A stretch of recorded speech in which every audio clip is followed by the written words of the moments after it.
Good evening, ladies and gentlemen. My name is Hwang Min-soo, and I'll be the chairman for today's debate.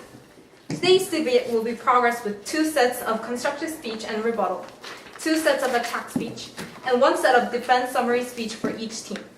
Both teams are allowed to have consultation time for 2 times for 2 minutes when they are in possession, with the agreement of the chairman. Lastly, speakers who are in possession are only allowed to stand up. The motion of the debate is this House believes there is no need to worry about surveillance if you have nothing wrong. Representing the affirmative team are Team Delta, Lee-Seung, Go-taewon, and Jo Young-jun.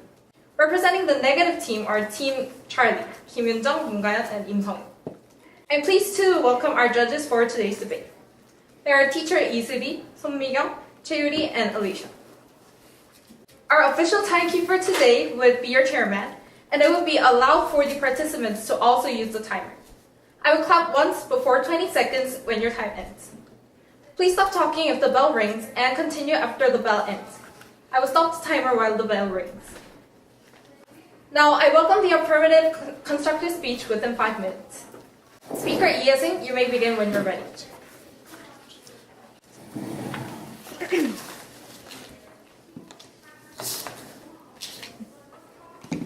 Good evening, fellow debaters and the honorable judges. My name is Hae-seung Lee, the first speaker from the proposition team.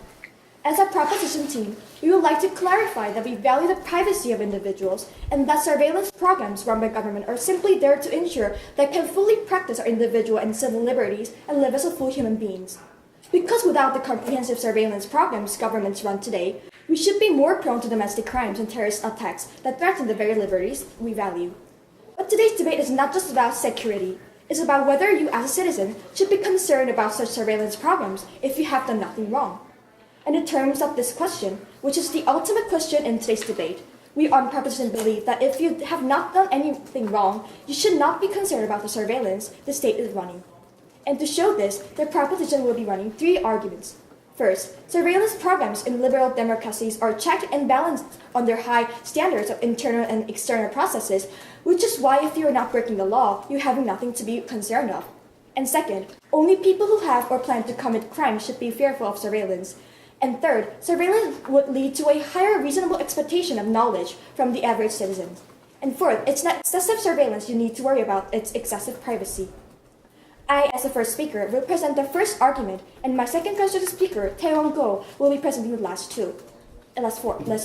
In regards to definitions, we define surveillance as ongoing, close observation and collection of data by government.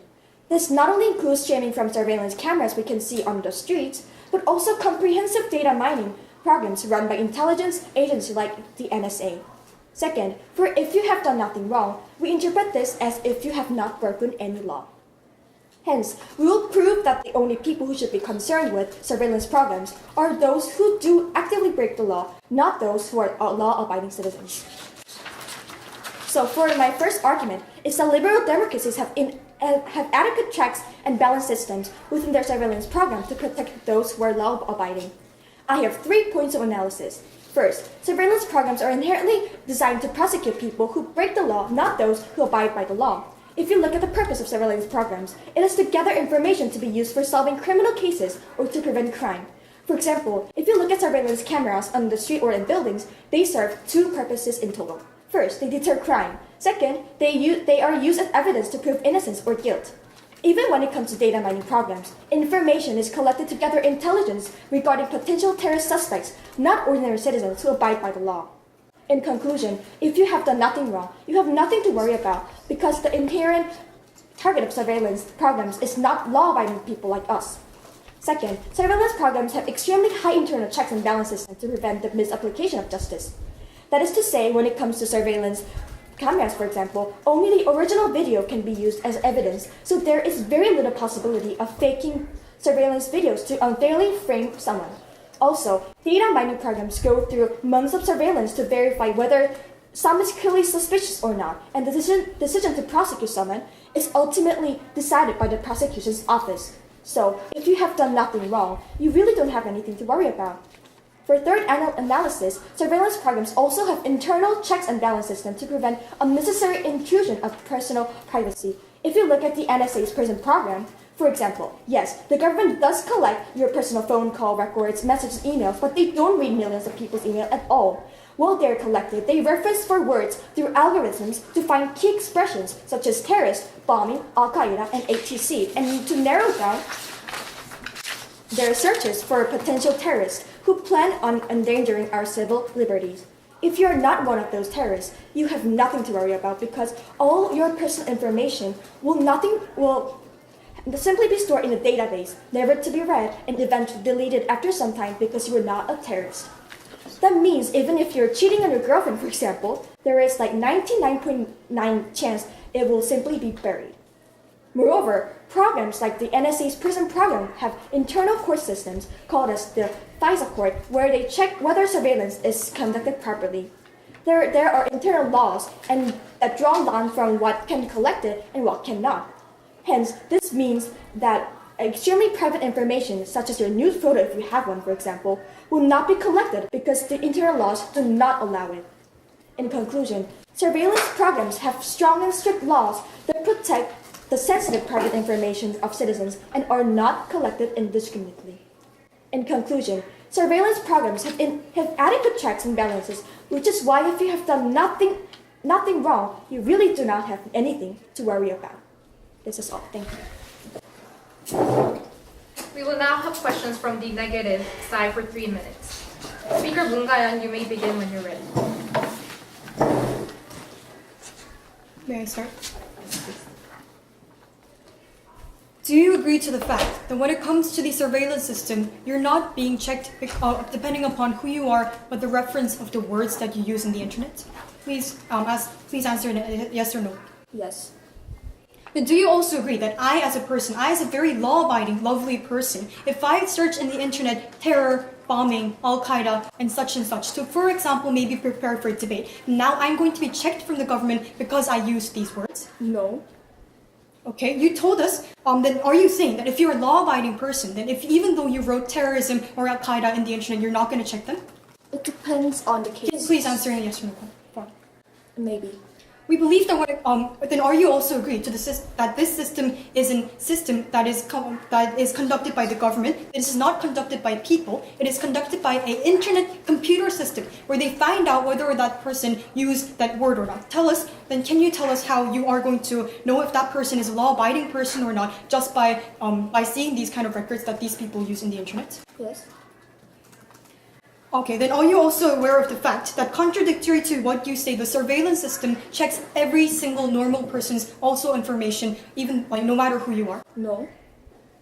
Okay, then are you also agree that there are numerous and diverse people searching in the internet of the word of bombing, terrorism, or Al-Qaeda even now? Yes. Then do you also agree to the fact that these tens and thousands of people will be the subject of these NSA of checking their information? Do you agree? Yes. And do you also agree that the criminal of the Manchester incident, criminal of the 9/11 incident, criminal of the London Bridge incident were all people suspect that are already being suspicious, already being checked by the government? Yes. So are you also agreeing that even with surveillance system, these government failed to stop their terrorist action from happening, even though they were already suspicious people? Yeah. You still believe that this system is effective? Yes. This is all. Thank you. Now I welcome the negative constructive speech within 5 minutes. Speaker Kim Yoon-jung, you may begin when you're ready. Ladies and gentlemen, it is a great honor for me to stand here today, and I know I'm able to enjoy the freedom to debate in Hanyang Foreign Language High School and to do whatever I want to do because I am protected by my government. We, the opposition side, believes that is never against collective national security. We do agree that there are some sacrifices that is necessary for our safety. However, the most important premise here is that we sacrifice our rights when we know for sure that this will protect us. This is exactly the reason why we oppose. So we believe that the surveillance system cannot block any forms of terrorism, and if we think that our right to privacy and self-actualization should not be taken away from. First of all, the surveillance is ineffective. For instance, let's say the London and Manchester attack. The attackers would claim to be known to the police and were under watch. However, they still managed to bring the catastrophic damage to the citizens and killed innocent loved ones. We can see that the government is finding it hard to actually bust the criminals and terror attacks and prevent them from actually happening, even though they were watching a small group of people. They're struggling to find a needle in a relatively small haystack. They cannot cope and make efficient use of the surveillance of small number of people, and I know for sure that this won't be any easier for the government to make a better prevention of terrorist attacks if they watch everyone. Also, going into the 9/11 Act, there was information that the 9/11 Act would actually happen at that day. However, the government ignored this information because there were too many informations in order for them to actually think about and consider in. So therefore, surveillancing and watching will have no chance in preventing the crime and terror. Because of this present day, the authorities and governments are struggling to keep up with the information of an even small group that they are watching right now. The needle will be no easier to find if they add more haystacks. Therefore, what is the point of evading the privacy rights of the people if it won't even protect the people, as the opposition side has mentioned? We can say that for certainty that watching the mass will not bring safety to our world, so why allow the government to take away the right of privacy? So it is written in the 4th Constitution that no one, even the government, has no right to search or look into civilians' life if they are a threat or no threat. It is an illegal act that goes against this Constitution, and it takes away our right of privacy and the benefits that we attain from this. And when privacy is taken away, it encourages conformity, obedience, and submission. If people under the knowledge that they are being watched and they're bound to be scared and act differently, they would be scared that they might do something wrong, and they will act and follow exactly what is stated as the watcher orders them to do. And due to this, there will be no diversity. And diversity is what drives the world forward. Different ideas, different thoughts all come together and make a revolution. Variety in thoughts is what solves the problem in the world. Also, it restricts the rights of the people to express their thoughts and freedom, and prohibits people from being diverse and makes them to conform to a particular rule, as I mentioned before. So it will be the case where the minority, the watchers, are controlling the majority of the group of the people in our society. So when we take into account that the constant surveillance will not bring much safety to the actual people itself and will not secure the right of safety, as the opposition side had mentioned, it is absolutely ridiculous to take away the right of privacy. Therefore, we believe that because safety won't be provided, the right of privacy takes the victory. Thirdly, wrongness is a very subjective topic. Who is to decide whether something is wrong or right? What is the standard of doing something wrong? Are the governments really just and good enough to be deciding which actions are wrong? Are they that much of a moral people to be able to judge the wrongness? There are these questions that pops up, and wrongness can never be set thing to make those being watched even more restricted, as they might be worried that what they do might be counted as something doing wrong. And also another problem is that those who are watching are humans as well. There's a high risk that these governments use information to gain for its own benefits, or might misuse this information that they have collected from these civilians. So there's a danger that the people who are collecting the information itself cannot be trusted. Thank you. We will now have questions from the affirmative side for 3 minutes. Permission for a 2-minute recess. Your time starts now.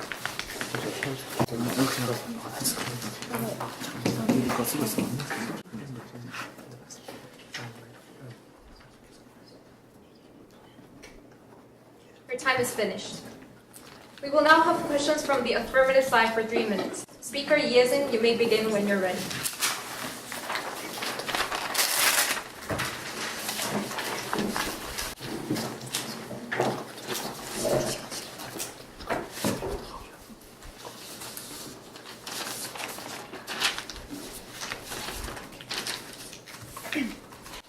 So you argue that surveillance was not an effective counter-terror measure. Do you agree? Yes. Then let me ask you, do you know the 3 ways to prevent terrorism? No. So the three ways to prevent terrorism is interrogation, infiltration, and information. And let's start with infiltration. Would you agree that sending in troops should always be a last resort? Pardon? So would you agree that sending in troops should always be the last resort? No? You don't know, right? You don't know. No, we don't think that's relevant to this question. Okay, then, you know that the interrogation is also criticized for being cruel. And do you think this is effective way to catch a terrorist? Pardon? What? So, Can you mention what? interrogation is also criticized for being cruel, not to mention effectiveness. Do you agree? Yes. Then you can say that information is definitely the safest way, is it? No. Then isn't it the duty of the government to prevent terrorist attacks? Yes. Then is it not the duty of the government to keep its citizens safe? Yes. Okay.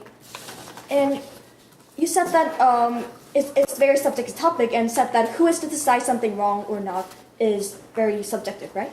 Yes. Then if you think that the government is not the one who decide what is wrong or right in their society, do you believe then that then the individuals has a right to choose whether or not something is right or wrong? No. Okay. Then do you really think that talking about the effectiveness of this policy is really relevant to this motion? Because this motion is about whether or not we should be concerned of or be afraid of surveillance. Yes. We believe that it is relevant. Okay. So the notion we are arguing is whether innocent people should be afraid of surveillance, right? Yes. Then the practicalities of this policy should not be mentioned in this debate for the most part. Do you agree? No. Okay then. I will end my... Now I welcome the affirmative constructive speech within 3 minutes. Speaker Bote 1, you may begin when you're ready.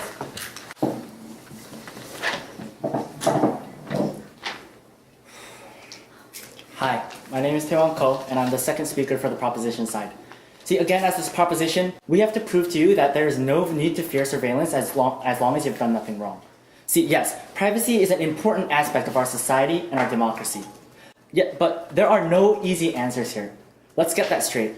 We all naturally want perfect privacy and perfect safety. But those two things cannot coexist.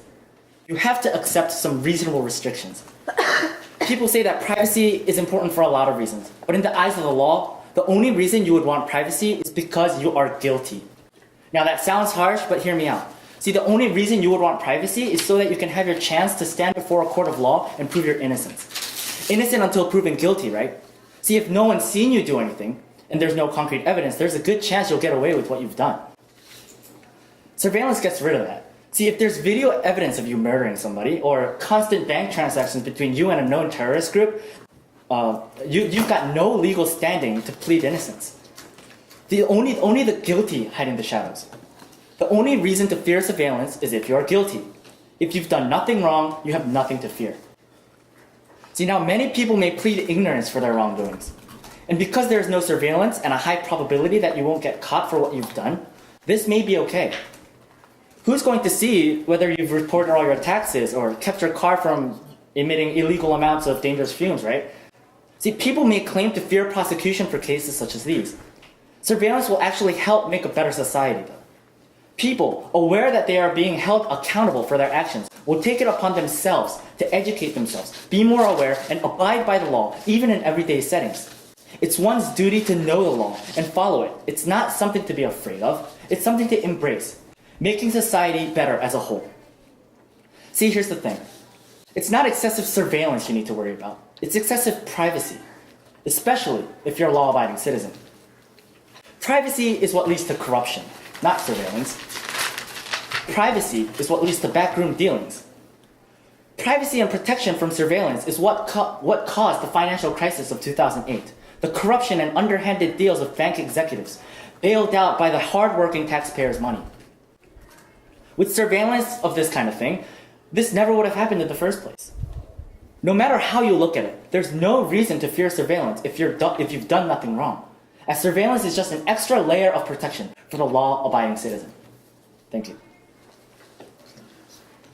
We will now have questions from the negative side for 3 minutes. Speaker Kim Hyun-jung, you may begin when you're ready. Can we use recess? Your time starts now.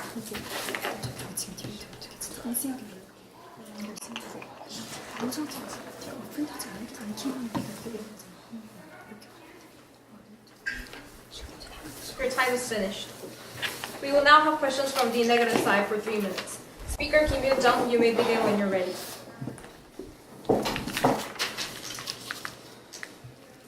Well, do you agree that there are hundreds and thousands of potential terrorists searching over the internet? No. Well, then, okay. Do you believe that it's the government's responsibility to protect the citizens' privacy? Of course. Then, so do you believe that the government till now, like the U.S. government, was successful on protecting their citizens with the surveillance system that they have, like PRISM? There's been flaws. That's why we're Please trying answer in yes or no format. Well, it's not a simple yes or no question. But please answer in yes or no format, please. Asking me yes. But okay. No, there have been flaws. There have been mistakes. Okay. So, do you agree that by agreeing to this motion, you are justifying surveillance? For the public safety of citizens, yes. Well, do you agree that you have actions that you don't want to show the public, and those actions are not illegal actions? But Those actions aren't going to be seen by the public. can you please Okay. answer after my question, I apologize. please? So, do you agree that even though your actions are not illegal, that there are actions that you don't want to reveal Yes. towards the public? Yes. Okay. That will be all. Thank you. Now I welcome the negative constructive speech within 3 minutes. Speaker Moon Ga-yeon, you may begin when you're ready.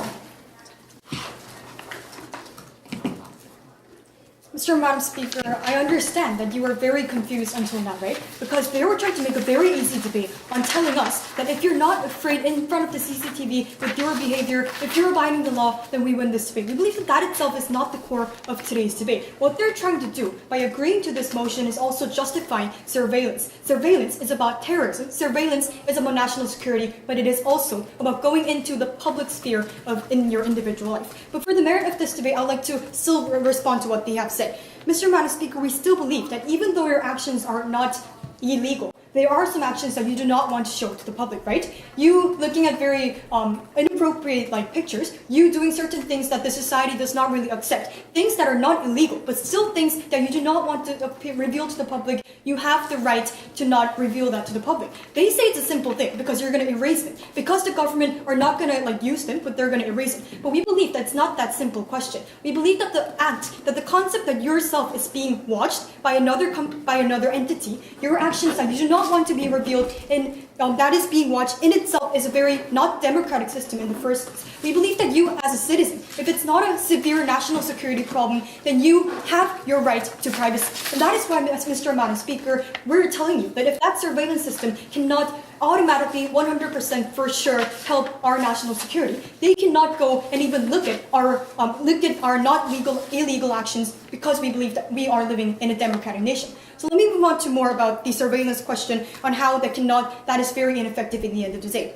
We firstly believed that all these incidents such as 9/11, Manchester, London Bridge happened, all of these people, criminals, were already suspects that government thought was very suspicious. And that is why sufficient checking was already done from the government. However, we already saw people dying in London Bridge, right? Why is that? This just clearly shows you that surveillance cannot actively stop that action from happening. Let me ask you a critical question. So how can you act that specific act on a specific day and a specific time just by looking at their internet searching about how to make a bomb? We believe that how to make a bomb and connecting with the IS, looking at IS videos, yes, it can increase the possibility of yourself being a terrorist. And that can also increase the possibility responsibility for the government to increase checkings, but that will never lead to a situation where government can actively go and stop that action in the first place, because that action is very specific, and that action cannot be shown through the searchings that you have in the internet, right, Mr. Madam Speaker? And we believe that when that action is very specific and cannot be solved unless you know the exact time and place where that terrorism is going to act, then we believe that the national security that they so like will never happen. Especially in the case of Manchester and also London Bridge. We now know that the criminal has changed his mind to change the position of the terrorism location at the end of the day. How can the government know by having the surveillance system? We say never. And that is why we believe that this debate is about whether or not surveillance system can be justified, and we believe it cannot be justified. Thank you. We will now have questions from the affirmative side for 3 minutes. Permission for a 2-minute recess. Your time starts now.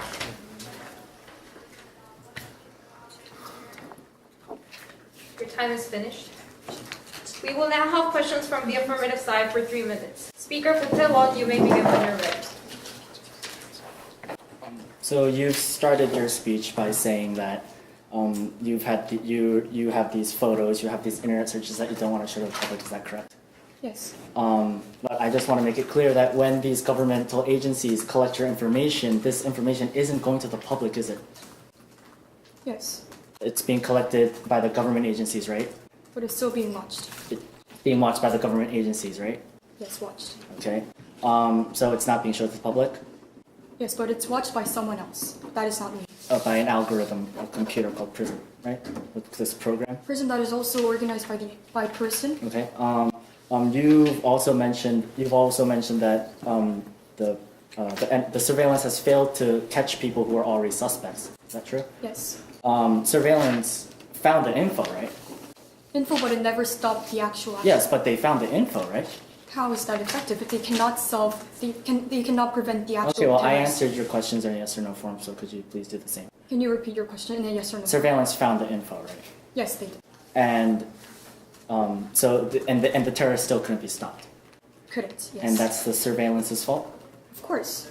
Is it not the law enforcement's responsibility to catch the criminals after when basically the surveillance tells them that here's a criminal, and if they can't catch him, isn't that the police's fault? Is this the a law yes or no enforcement? question? Is it not the police's and the law enforcement's responsibility to catch criminals? That information did not give the police when and where they're going to do So it. is And that's it why not the responsibility of the police to It's both. catch and apprehend the both criminals? responsibility. Okay. Surveillance is the first one. Okay. So you've mentioned the capability for corruption and abuse of this surveillance system. Is that correct? Yes. Now you've alluded to some scandals that could have happened, right? Prism, Snowden. Yes. That already happened. But these scandals occurred while the organization was working in secret, right? Out of the public view. That NSA Out is of the always public- out of the public. But it was out of the public knowledge. Yes. Is that correct? Yes. If this policy were to be implemented in our society in law, wouldn't the public know about it? Of course, Snowden. Exactly. The Prism public was- would know about it, right? Wouldn't the public demand some kind of checks or fail-safes? Even in the past when that incident happened, there were already checks and people knew about it. But those Those are internal checks, were they not? There were internal checks, but it leaked. But those were internal checks. They Internal were not checks external that- checks. that They were not independent agencies. Is that correct? Yes. Yes. Now, wouldn't it be possible to implement an independent agency to watch over their actions? Oh, so you're saying an independent agency that is not related with the government is trying to look at my information? It's a yes or no question. Can you repeat it? Yes or no? Wouldn't form? it be possible to implement an independent agency to watch over their actions? No. It wouldn't be possible. No. So, watchdog is not a If it's an thing. independent agency that is outside of the government. Non-partisan independent agency cannot exist. No. Okay. No further questions. Now I welcome the negative attack speech within 3 minutes. Speaker Im Sung-ho, you may begin when you're ready.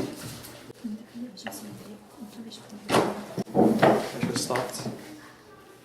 I'd just like to start off by saying how ridiculed I am by the fact that the opposition team is trying to claim that privacy is only for the guilty. Now let me let that sink into the mind. Privacy, they are saying, is something that only the guilty enjoys. Now this is an absolutely wrong statement, and it should not be dared to be spoken of. Privacy is one of the rights of a human being. It makes us what we are, and it makes our personality. It makes the world go round, and it is what actually makes us develop in this country. To be able to say that privacy is only for the guilty is an absolutely dirty thing to say about one of the rights that is so valued within a human's life. Privacy makes us who we are. Privacy is, everyone is entitled to privacy. There may be things that we do not want the government to know, okay? There might be things that it's not illegal, but there are things that I would like to keep it to myself. And that does not make me guilty. That does not make me a bad human being. It makes me an ordinary person. Every person has a secret that he or she would like to keep from someone. So the opposition team keeps stating that the algorithm is doing it. So it's going to be okay. But no, it is not okay. It is my secret that someone is looking at, and eventually a high official who I don't even know is going to know about private information about myself. And do you know what happens when these kind of private information gets into the minorities, hence the government's hand? The government gains too much power. It brings such a scary concept into the world, and allowing the government to have these kind of powers in itself is absolutely wrong. So the outright thing that the opposition stated, that the privacy is for the guilty, is absolutely ridiculous. Privacy is something that everyone enjoys. I do not want some things to be shared by other people. I don't care if it's the machines, I don't care if it's the higher officials, I don't care if I know him or her. There are just things that every single person in this world wants to keep to himself. And to say that it is just for the guilty, now that is just abusing the rights that we have. And it should never be there to be spoken of. And I will speak again when when a minority gets that much power and that much private information about all citizens in a country, that gives the government too much power. And it brings scary concepts. As you all probably know the book 1984. Do you really think that kind of world is a world we want to live in? Sure, it might not go to that extreme, but there is a possibility. There is that little chance that the government could gain too much information and could gain too much power to make our society into those things. So I would like the opposition team to never speak that the right of privacy is just for the guilty. Thank you very much. Now I welcome the affirmative attack speech within 3 minutes. Speaker Jo Young-jun, you may begin when you're ready. May I begin? Hello, ladies and gentlemen, the honorable judges. Today I am here as the third speaker of the proposition team, and I'd like to rebut to the overall statements made by the opposition team. So the biggest point made by the opposition team was that they kept on focusing on the privacy, how privacy should be protected, how privacy is important, and how privacy is the biggest human right that every humans have, and the government and these organizations should not interfere with them. However, we need to keep in consideration that the motion is talking about we have nothing to worry about. We have nothing to worry about surveillance if you've done nothing wrong. And now I will talk about privacy and how this privacy should be treated in this situation. Now we're living in a world where there are lots of danger, and we are living in a very complex society. And then we have to admit that we are entrusting the government with the policy to actually protect the citizens, and that we have to, I believe, that we have to interfere with the privacy as some measures, because we cannot achieve everything. It's not an idealistic society, and that we are actually comparing one good against the other. We know that this is not the best solution that we have, but we believe that protecting privacy of the citizens actually is not much more important than actually protecting the life of these citizens. And then we, the government, believe that we are doing the surveillance even though we are interfering with the privacy, because in order to achieve the greater good. And second, they talked about giving the government too much of a power, but as you said, with the power of the internal checks and balance system mentioned by the first speaker of the proposition team, we believe that we will be able to have methods to actually limit the power of the government, and in a democratic society where civilians can actually control, and the government will be able to control the civilians, it will be a going on and on system, because everybody can protect them both and then check on them in both ways. And then the opposition team also talked about the not illegal stuff, but the private informations of them that they do not want to show to these systems. But we have to believe that we talked about infiltration and interrogation and information as a means to deter crime in our current status quo. But think about it. As the second speaker of the proposition team already mentioned, interrogation. It goes against the rule of rights, and it's very ineffective. And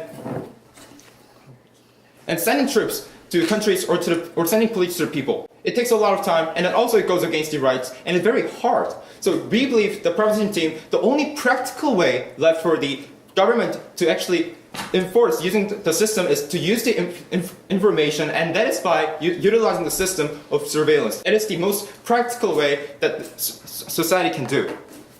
And lastly, they talked about how surveillance cannot deter crimes. But as I said, it's about practicality. Then what other message can we use in the society? And if we do not have the surveillance, if we didn't have one, there could have been hundreds of 9/11 situations. There could be hundreds of London bridges or other bridges, Seoul bridges exploding in the human society. So I believe that when we talk about practicality and then actually Your time thinking is about finished. the status quo, we believe that the government has to say. Thank you. Now I welcome the negative attack speech within 2 minutes. Speaker Mungayon, you may begin when you're ready. May I start? Yes, please. Okay, so let me, for them to be valid, we need to think about the effectiveness. So give us one example how surveillance actively stop an action of terrorism. We see no.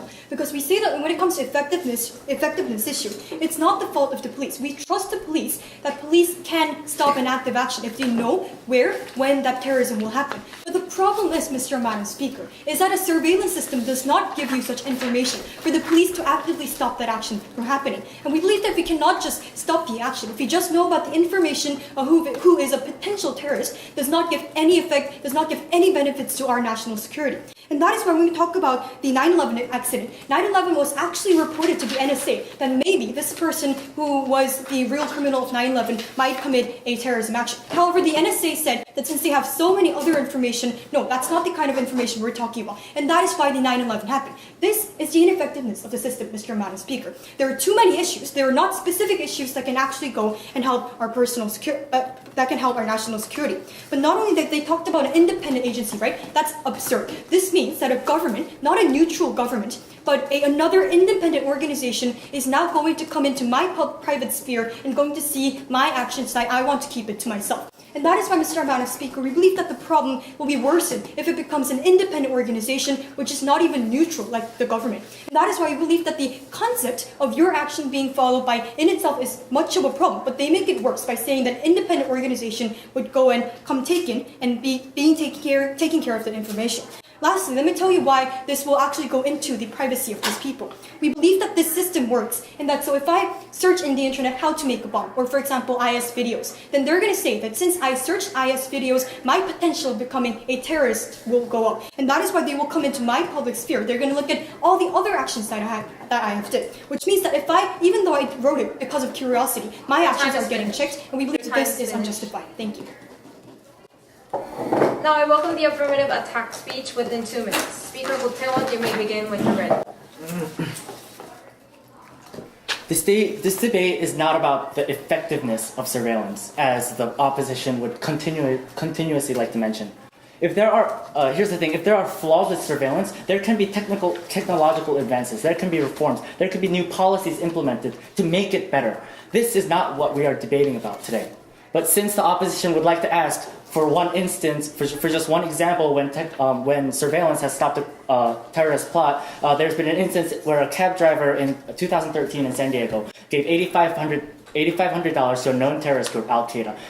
They found bombs, they found guns, they potentially stopped a terrorist attack by using surveillance. So since they asked, there's an answer, and the opposition has also continuously mentioned that this type of surveillance would be used for nefarious purposes. Now, this is where we have to focus, ladies and gentlemen, because this debate is whether about you as a law-abiding citizen should be fearful of surveillance.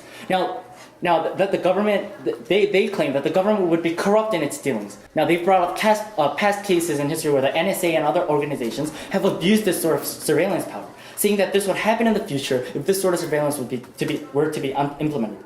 See, the problem with that assumption is that the NSA and its surveillance programs, until Edward Snowden exposed them, were operating in secret, hidden from the knowledge of the public. There was no way for them to be put in check. Yes, they had some FISA courts that had some internal checks, but the FISA court, they allowed 99.9% of all cases that came to their court. They weren't really much of an internal check. But now that we know what the surveillance is capable of, think about it. With the public knowledge of surveillance, the people of a democracy would be the ultimate check and balance to a government seeking wrongdoing. Not only would the people actively seek reform and regulation of these agencies, but the other branches of government would act as well, actively eliminating any chance of corruption or abuse of obtained information. Thank you. I welcome the negative defense summary speech within 3 minutes. You would Speaker. like to request the Oh yes, your time starts now.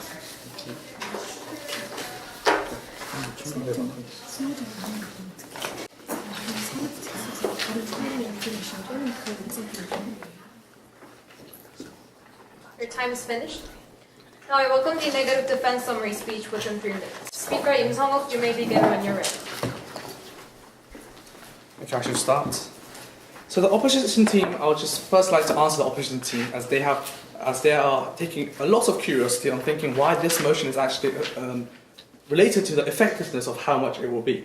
Now, let me explain it to you, okay? So if the opposition team agrees to this motion, it means that they think that surveillance is okay. And they are saying that if they agree with this motion, they say that surveillance is okay. And this means that they are using surveillance in order to prevent terror attacks. But as we have clearly told you, actually bringing surveillance system won't actually stop terrorist attacks that are happening. And we have shown plenty of examples like the London attack where people were being watched, but it still was not effective. And that is the main reason why we believe effectiveness is really important. Because if we allow surveillance system, it's going to take away our right of privacy. But the important thing is, if we sacrifice our right of privacy, do we get more right of safety? And the answer is no. And the reason why this answer is no is because we have given a lot of examples where the government has already tried to watch specific people, but they still failed. So what is the point of giving up the right of privacy when the right of safety is not given to us? And that is the reason why we think effectiveness is so important. So I would just like to go on and just sum up our reason why. Our main reason is that it is just not effective enough. What is the point of losing two rights? If you allow surveillance, you lose the right of privacy, and you lose the right of safety. And that is just not acceptable to our society. Also, we would just like to speak of that actually allowing surveillance will give too much power to the government. And even though the agreeing side thinks that the government are lovely people, there are a lot of corrupt actions that are taken by the government. And we can see different examples. Like, apart from the Snowden example, we can see that there were cases where the government used private information for their own political interests. And these governments are still people. And there are just things that people as citizens just want to keep to themselves. And these are the main reasons why we believe that surveillance is just not good enough. The main reason, because it takes away two rights, and that is just not acceptable. And I would just like to explain why the opposition team made so many fatal errors when they were trying to explain the causes. They first said the detrimental comment, which was privacy is only for the guilty. And as I have clearly mentioned, privacy is a right that every citizen must enjoy in a nation. It is something that everyone has a right to, and it is something that makes the world as it is right now. And that is the main reason why our team has taken it home. Thank you very much. Now I welcome the affirmative defense summary speech within 3 minutes. Speaker Jo Young-jin, you may begin when you're ready.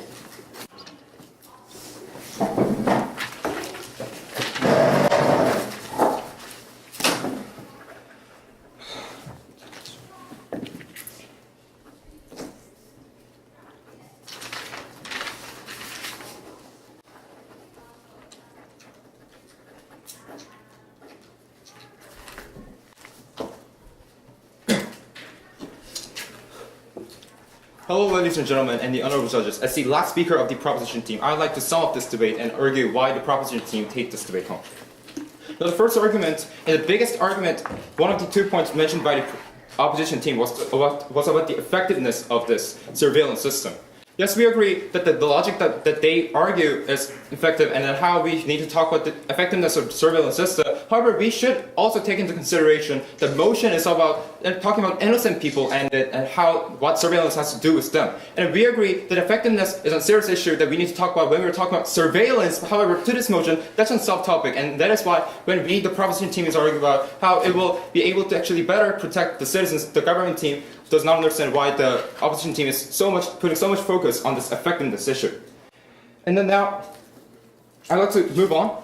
They talked about how the government plus the democratic system, the independent organization with other people, will be just resulting in more people actually infiltrating into other people's privacy. However, we're talking about practicality here, and then the system mentioned by the government supported by an independent organization is talking about how government does not grow too much. That is talking about only the authority and the power of the government. And then the issue that they were talking about, infiltrating privacy, will be dealt with the way we check the information. We've talked about metadata a lot of times. Because these data won't be checked by the people, it will be run by the programs over and over, so there won't be mistakes in coming this data, and only those who are really, really suspicious will be checked by actual people, and we won't call that actually infiltrating the privacy of people. And that is to protect the people. And then the proposition team has also kept on arguing about the practicality, and I'd like to give an example of this practicality. Now, when back in the past, we learned something about social contract. So people gathered together and it gave a power to someone, and they formed a society. But they granted the power to the king to actually protect the society, and we believe that this is the same situation that we have today. Even so, individuals have their rights called privacy. We've grown up together, and in this complex society, we've gave so much of a power to the government. So the government is doing its best to actually protect the citizens with the surveillance in a practical manner. Even so, it infiltrates privacy in a little amount. We believe that this is for the greater good, and that is what the proposition team is kept on arguing, because we are talking about the status quo, we are talking about the world, we are not talking about some fantastical ideas in here. So we mentioned, and that's why the proposition team keeps on arguing about the practicality and how surveillance is the most effective way in status quo.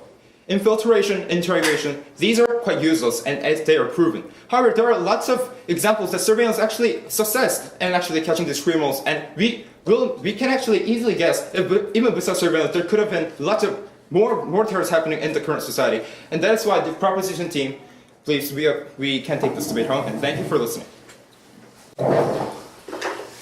Thank you all participants. Before waiting for the results, we would like our speakers to tell us what they felt about today's debate, starting from the affirmative side, and this would not be related to their scores.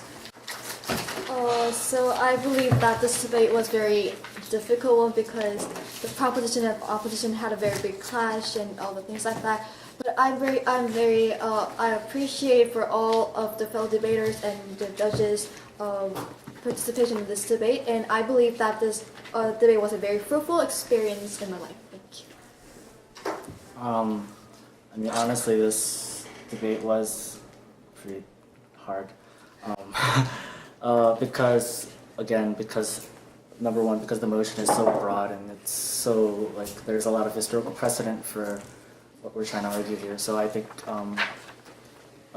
it's fitting for a final round of the debate tournament, and I think everybody did really well, and I was really impressed by the opposite team, and I think it was really fun.